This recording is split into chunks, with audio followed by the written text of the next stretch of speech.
नमस्ते मित्रांनो, शुभविवाह या मालिकेच्या होणाऱ्या 27 ऑगस्टच्या भागामध्ये आपल्याला असं पाहायला मिळणार आहे की इकडे तांडेला काही गुंड मारत असतात। त्या क्षणी तिथे भूमी पोहोचते आणि भूमी म्हणते थांबा रे, आणि भूमीला बघता क्षणी बाकीचे गुंड पळून जातात।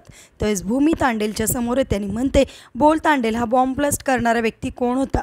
त्या क्षणी नेमकी तिथे रागिनी आणि त्याचबरोबर अभिजितसुद्धा तिथे येतात। अभिजित तांडेल नाव सांगण्याच्या आधीच त्या तांडेलला गोळी मारतो आणि तांडेल खाली कोसळतो। त्या क्षणी भूमीसुद्धा त्याच्याबरोबर खाली बसते आणि त्याला विचारते, सांगा तांडेल, कोण होतं हे सगळं काही करणारं? बॉम्ब ब्लास्ट करणारा माणूस कोण होता? हे सगळं काही बोलल्यानंतर इकडे तांडेल मरण्याच्या अवस्थेमध्ये असतो, तरीसुद्धा तो मरता मरता सगळं काही सांगतो की हे सगळं काही करणारे बॉम्ब ब्लास्ट करणारा व्यक्ती रागिनी पटवर्धन होते। हे सगळं काही सत्य आता तांडेलने मरता मरता भूमीला सांगितलेले असते।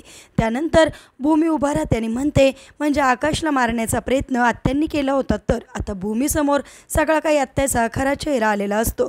आता भूमी कशा प्रकारे रागिनीला धडा शिकवणार हे पाहणे सुद्धा इंटरेस्टिंग आहे। असेच मालिकेच्या पुढील अपडेटसाठी तुम्ही आपल्या रंजक मराठी चॅनलला नक्की सबस्क्राईब करा। थँक्यू।